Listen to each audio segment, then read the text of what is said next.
एहसान वहीं साहब, आप सीनियर सियासतदान हैं।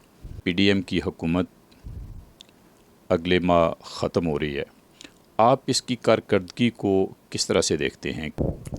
मियाँ साहब, पहले तो ये देखें कि ये 1 साल 5 माह हुकूमत में रहे। ये इसलिए रहे कि मियाँ नवाज़ शरीफ को अनकॉन्स्टिट्यूशनली हुकूमत से निकाला गया। प्राइम मिनिस्टर वो था, उसको निकालने के बाद establishment Bajwa chief of staff था और आईएसआई का डायरेक्टर जनरल फैज़ हमीद, ये इमरान खान को लेकर आए मियाँ साहब। लाने के बाद इन्होंने 4.25 साल उससे हुकूमत करवाई, बल्कि ख़ुद ही की, और इस अंदाज से की कि मईशत तबाह कर दी, खारजा अमूर सारे तबाह कर दिए, मुल्क को आइसोलेट कर दिया। फिर इमरान खान जो कि 2-3 MNAs की मेजॉरिटी से हुक्मरान था, वो सियासी पार्टियां उसे छोड़ गईं जो उसके साथ मिल के एस्टेब्लिशमेंट के कहने पर उसको वोट दे के वज़ीर आज़म बनाया हुआ था। उसके ख़िलाफ़ नो कॉन्फिडेंस वोट हुआ। मियाँ साहब, नो कॉन्फिडेंस वोट जिस वक्त हुआ तो इन्हें ये पता था, ये पॉलिटिकल लोग हैं, मियाँ शहबाज शरीफ और दीगर जो इसके साथी थे, इनको ये पता था कि मुल्क की हालत बहुत ख़राब है, माशी तौर पे भी और ख़ारजी तौर पर भी। इसलिए मियाँ नवाज़ शरीफ ये चाहते थे कि इसको निकाल दिया आप लोगों ने तो फौरी इलेक्शन करा दें। इन्होंने कहा कि अगर हम अब इलेक्शन करा देंगे तो ये मुल्क डिफ़ॉल्ट कर जाएगा और ये मुल्क तबाही की तरफ चला जाएगा, क्योंकि इस वक्त में कुछ नहीं है। दहशत गर्दी भी ये लेकर आया हुआ है इमरान खान, और बाजवे के होते हुए और फैज़ हमीद के होते हुए इलेक्शन करा देने मुल्क तबाह करने के बराबर है। मैं ये समझता हूँ कि इन्होंने अपनी सियासत के रिस्क पर, मियाँ साहब उस वक़्त इमरान खान बहुत अनपॉपुलर हुआ था, क्योंकि इसने मुल्क को तबाही की तरफ ये ले गया था। वहीं सब बात लंबी हो जाएगी। ये बताइए कि मौजूदा हुकूमत की जो 1.5 साल की कारकर्दगी है वो कैसी रही है? मैं वही अर्ज़ कर रहा हूँ मियाँ साहब, कारकर्दगी का कोई रेसलिंग तो नहीं करनी होती। कारकर्दगी तो उस वक़्त होती है कि जब मुल्क में की इकानमी क्या है, मुल्क के खारजा अमूर क्या हैं, मुल्क में जमहूरियत किस दर्जे पे है, ह्यूमन राइट्स किस दर्जे पे हैं, ये सारे गर्क हुए थे। मैं समझता हूँ कि ये इनकी बड़ी बहादुरी है, क्रेडिट जाता है मियाँ शहबाज शरीफ और उसके साथियों को।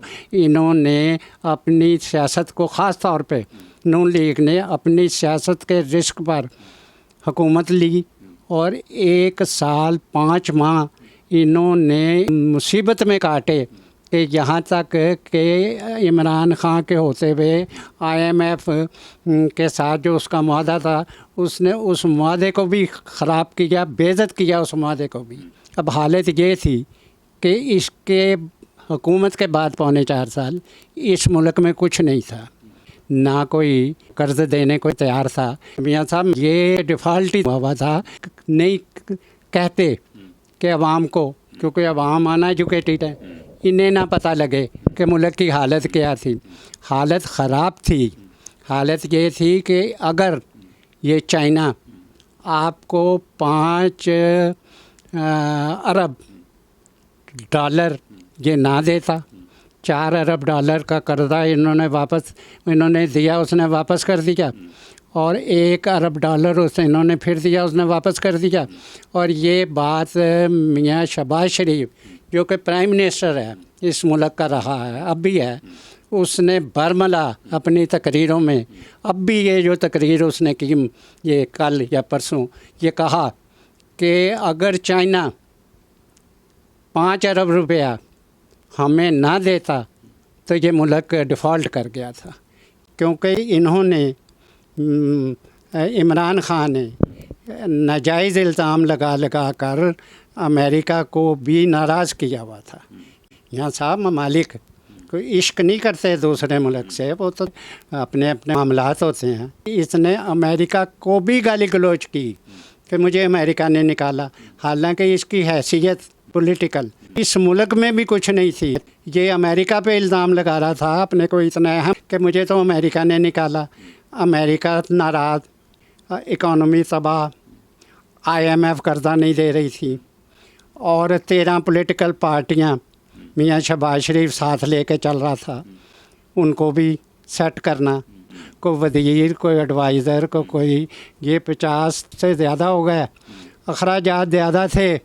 ये दूसरी बात है कि नून लीग की अक्सरियत जो साथी थे मियां नवाज शरीफ के, वो तनख्वाहें नहीं लेते थे। आप हैरान होंगे इस बात पर, उन्होंने तनख्वाहें नहीं ली, लेकिन उसके बावजूद भी अखराजात इतने थे। ये 25 करोड़ आबादी का मुल्क है, ये यहाँ पर अखराजात तो होने थे, अब अखराजात इतने और पास कुछ नहीं। और IMF कह रहा है मैंने कर्जा नहीं देना, और IMF के कर्जे के बाद ही आपको कर्जे मिल सकते थे। पहली दफ़ा ये हुआ मियाँ साहब कि सऊदी अरेबिया इतना नाराज़ हुआ इमरान खान की हरकत की वजह से कि जिस तरीके से इसने घड़ी बेची, और वो घड़ी सऊदी अरेबिया के किंग के पास पहुंच गई कि ये जो तुमने तोहफ़ा दिया ये बिक गया है, हैं जी। वो भी नाराज़। ये इन्होंने सऊदी अरेबिया से लोन लेने की कोशिश की, तो सऊदी अरेबिया ने कहा कि जी मैं अपने अवाम से टैक्स लेकर आपको खैरात देता रहूँ, इसलिए सॉरी। उसने भी कुछ ना दिया। अब हालत ये हो गई, मैं तो इनको दाद देता हूँ। वहीं साहब मुख्तर करें, ये बताएं कि मसाइल थे, इमरान ने छोड़े, इमरान से पहले भी ज़ाहिर मसाइल थे। सवाल ये है कि मौजूदा हुकूमत की 1.5 साल की कारकर्दगी को आप किस तरह से देखते हैं? आप समझते हैं कि कारकर्दगी मजमूई तौर से हुकूमत की अच्छी रही है? मियाँ साहब, जब आपको तो कारकर्दगी का उस वक़्त पता चलेगा जब ये पता चलेगा कि मुल्क की कैफियत क्या थी। मैं आपको ये बता रहा हूँ कि मुल्क की ये हालत थी कि मियाँ शहबाज शरीफ को चूँकि तजर्बा था, उस तजर्बे की बुनियाद पे ये क्रेडिट सारे का सारा मियाँ शहबाज शरीफ को जाता है, जिसने IMF को मना लिया कर्ज़े के लिए, क्योंकि वर्ल्ड बैंक, सऊदी अरेबिया और UAE ये सारे के सारे कहते थे कि भाई जब तक IMF तुम्हें कर्ज़ा नहीं देगा तो हम एक पैसा देने को तैयार नहीं थे। हालत ये थी मियाँ साहब कि इनके पास रोज़ खर्च करने को भी पैसे नहीं थे। ये लोग जाते थे, ये जो शहबाज शरीफ जाता रहा दूसरे मुल्कों में, ये अपने पैसे खर्च करके जाता था। कारकर्दगी तो इस सूरत में है कि इसने IMF को मनाया, IMF को मना के उससे कर्ज़ा लिया।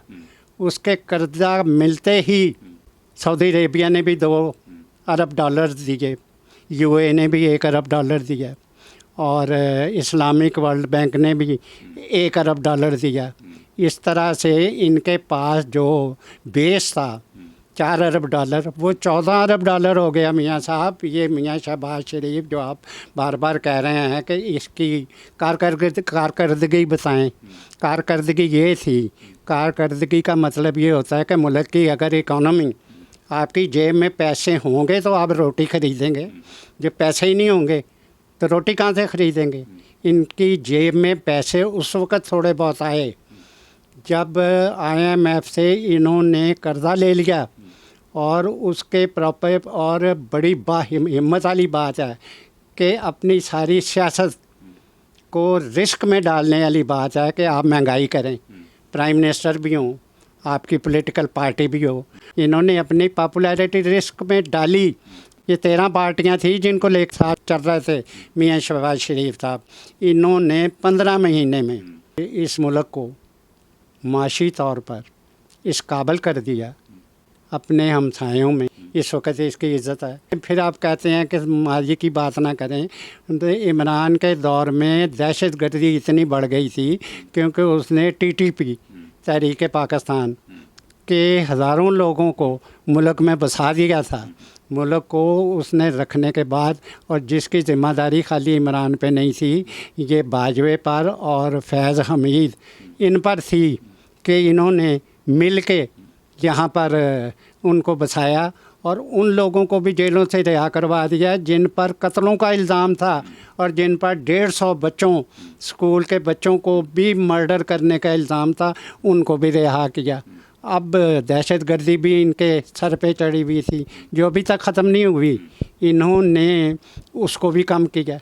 और ये बात मैं एक बताता चलूँ कि मियाँ शहबाज शरीफ ने अपनी पॉलिसी के नतीजे में एस्टेब्लिशमेंट को भी ये बात साबित कर दी कि भाई हमारा इतना चाव नहीं है कि हम हुकूमत के बगैर रह नहीं सकते। एस्टेब्लिशमेंट तो उस वक़्त सर पे चढ़ती है, वो देखती है कि ये कमज़ोर लोग हैं, ये कमज़ोर हैं, लालची हैं। उसने ये साबित किया कि हमने ये मुल्क को बचाया है। ये जो बातें मैंने बताई, ये इसने मुल्क बचा लिया, क्योंकि आज सऊदी अरेबिया भी इज़्ज़त करता है, ईरान भी इज़्ज़त करता है और अमेरिका भी इज़्ज़त करता है। मैं आपको बात बताऊँ, अल्टीमेटली ये आम पब्लिक को शायद ना पता हो, अल्टीमेटली अमेरिका ने भी सपोर्ट किया IMF को कि कर्ज़ा दो। वहीं साहब, आप ये कह रहे हैं कि PDM की हुकूमत ने मियाँ शहबाज शरीफ की क़यादत में ख़ारजी तल्लुकात जो है वो बेहतर किए। पाकिस्तान के ख़ारजी सतह पे तनहा हुआ था मुल्क, वो बचा उससे, और अंदरूनी तौर पे जो मुल्क डिफ़ॉल्ट होने के करीब था, डिफ़ॉल्ट से पाकिस्तान को बचा लिया। सवाल ये है कि अब अगले इलेक्शन जो हो रहे हैं, आप तवक्को करते हैं कि आवाम इस कारकर्दगी की बुनियाद पे वो ख़ास तौर से नून लीग को इतने वोट देंगे कि वो हुकूमत नेक्स्ट बना सके? या साहब, ये सवालात जो आपके हैं ये दुरुस्त सवालात हैं कि आगे इलेक्शन होने वाले हैं और एक पॉपुलर पार्टी जो अनपॉपुलर हुई माजी के हालात की वजह से, और अनपॉपुलर होने का उसने माइंड नहीं किया, उसने कहा मुल्क बच जाए, उसने मुल्क बचाया। और यहाँ के अवाम, यहाँ कुछ भी है मियाँ साहब, डिक्टेटरशिप रही, सब कुछ रहा, लेकिन यहाँ इलेक्शन भी होते रहे, यहाँ लोगों को पता है कि किसको वोट देना है। यहाँ मियाँ नवाज़ शरीफ, अब ये इमरान को सारी इस्टेब्लिशमेंट लेके आई, लेकिन उस वक़्त भी नवाज़ शरीफ पंजाब में जीता, मरकज़ में भी जीता। इन्होंने पकड़ पकड़ के लोग उसको MNA और MPA दिए, फिर प्राइम मिनिस्टर बनाया। ये अनपॉपुलर ज़रूर हुआ, लेकिन अपनी कारकर्दगी के नतीजे में, अपने तजर्बे के नतीजे में, अपनी टॉलरेंस के नतीजे में और अपनी खुश दिली कह लें या लोगों को इज़्ज़त करने का, क्योंकि इनमें एक खूबी है मियाँ साहब, मैं एक पॉलिटिकल वर्कर हूँ, इनमें एक खूबी है, ये इज़्ज़त करते हैं और इज़्ज़त करवाते हैं। इसने इज़्ज़त की तमाम पॉलिटिकल पार्टीज़ की, तमाम हेड्स की, और लोगों को अपने साथ मिलाया। आज सूरत हाल ये है, इसके मेहनत की वजह से मियाँ शहबाज शरीफ की और मियाँ नवाज़ शरीफ की गाइडेंस की वजह से और मरियम नवाज़ के जलसों की वजह से, जिसको बेपनाह लोगों ने अटेंड किया, क्योंकि वो मियाँ नवाज़, वो समझते हैं कि ये मरियम नवाज़ नहीं है तकरीर कर रही, ये मियाँ नवाज़ शरीफ तकरीर कर रहा है। इस वक्त पाकिस्तान में मेरा तो तल्लक नून लीग से नहीं है, मैं अवामी नेशन पार्टी का सदन रहा हूँ, तो मैं इस वक्त महसूस कर रहा हूँ कि पाकिस्तान में सबसे पॉपुलर नवाज़ शरीफ है और उसके बाद सबसे पॉपुलर नून लीग है। और अगले इलेक्शन में मुझे यकीन है कि इस मुल्क के अवाम जिस तरीके से मरियम नवाज़ को वेलकम कर रहे हैं और तकरीरें सुन रहे हैं, और इनकी ये कहना, मियाँ साहब मामूली बात नहीं होती कि ये कहें कि हमारे पास कोई जगह नहीं है कि हम किसी को MPA स्वाय नून लीग के और जिसका निशान शेर हो, उसके अलावा हम किसी को अकोमोडेट नहीं कर सकते, क्योंकि हमारे पास इतने लोग हैं ऑलरेडी कि वो हम उन्हें टिकटें देंगे कि या हम दूसरों को टिकटें देंगे। इसलिए ये टिकटें भी अपने ही लोगों को दे रहे हैं और आवाम भी इन्हें पसंद कर रहे हैं। इसलिए मेरा एनालिसिस है कि अगले इलेक्शन में नून लीग जीतेगी और मियां नवाज शरीफ को लोग वोट देंगे मियां साहब। और इसको जितना भी आवाम इसकी मियां शहबाज शरीफ की तारीफ़ करें, इसको क्रेडिट दें कि इसने मुल्क बचा दिया। आप देखो ना, इसकी आदत है मियां शहबाज शरीफ की कि हर बात लोगों को बताता है। इसने कहा कि मैं जब जाता हूँ किसी मुल्क में तो मुझे शर्म आती है, उनके चेहरे बता रहे होते हैं कि ये कुछ मांगने आ गया। ये तकरीरों में बताया उसने लोगों को। तो इसलिए हर बात इसने बताई कि हमारी कैफियत ये है कि हम मंगते मशहूर हुए में हैं, हमारी कैफियत ये है कि हम दहशतगर्द मशहूर हुए में, ये लोगों को बताता रहा। और ये इसलिए हुआ कि मादी में ये हुआ, मादी में ये कुछ हुआ तो इस वजह से हुआ। अब आप 9 मई की बात कर लें, 9 मई को जिस तरीके से दहशतगर्दी हुई, जिस तरीके से आर्मी के जगहों पर इन्होंने हमले किए और रेडियो स्टेशन पे आग लगाई और जिन्ना हाउस पे आग लगाई और हर उस जगह पे आग लगाई जहाँ पर आर्मी का निशान था। तो मिलिट्री हेडक्वार्टर पर हमला किया है। मियाँ साहब, ये हैरान कुन बात है कि ये इतना बड़ा लीडर नहीं था ये कि जो मिलिट्री हेडक्वार्टर पे हमला कर दे।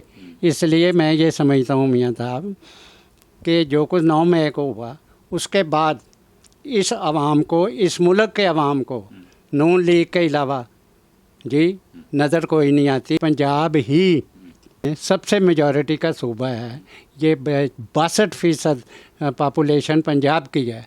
जो पंजाब से जीतता है वही मुल्क का प्राइम मिनिस्टर बनता है। माजी में भी ये हुआ कि मियां नवाज शरीफ पंजाब से मेजॉरिटी लेके आते रहे, प्राइम मिनिस्टर बनते रहे। इस दफ़ा भी ये मेरा ख़्याल है कि ये 2/3 मेजॉरिटी लेकर आएंगे और लोग इन्हें वोट देंगे, क्योंकि लोगों को कोई और बंदा नज़र नहीं आ रहा कि जिसको ये बतौर प्राइम मिनिस्टर एक्सेप्ट करें। और लोग ये समझ रहे हैं कि अगर ये शख्स और नून लीग अगर मियां शहबाज शरीफ, मियां नवाज शरीफ की क़यादत में इस मुल्क को डिफ़ॉल्ट होने से बचा सकते हैं, तो ये आइंदा भी हमारे जो इस वक्त थोड़ी बहुत महंगाई हुई है, IMF की शराइत पर जो महंगाई हुई है, ये आइंदा इसको ख़त्म करेंगे और हमें रिलीफ देंगे। यही हैं जो वो कह रहे हैं। ये नहीं कि मैं कह रहा हूँ उनकी जगह पर, ये लोगों को तकरीरों में कह रहे हैं हम आपके बच्चों को पढ़ाएंगे। ये बच्चे इसलिए नहीं हैं कि सड़कों पे फिरें, वो कह रहे हैं कि हम स्कूल खोल रहे हैं, हम कॉलेज खोल रहे हैं, हम यूनिवर्सिटीज़ खोल रहे हैं, हम बच्चों के लिए ये करेंगे। वो सारा कुछ लोगों को बता रहे हैं कि भाई हमने तो ये करना है आप लोगों के लिए, और माजी में भी करते रहे हैं। जितनी डेवलपमेंट हुई मियाँ साहब इस मुल्क में, अगर मियाँ नवाज शरीफ की डेवलपमेंट निकाल दें या मियाँ नवाज शरीफ को निकाल दें उस सारी डेवलपमेंट में, तो इस मुल्क में कोई 1% की डेवलपमेंट नहीं रहती। बहुत शुक्रिया एहसान भाई साहब।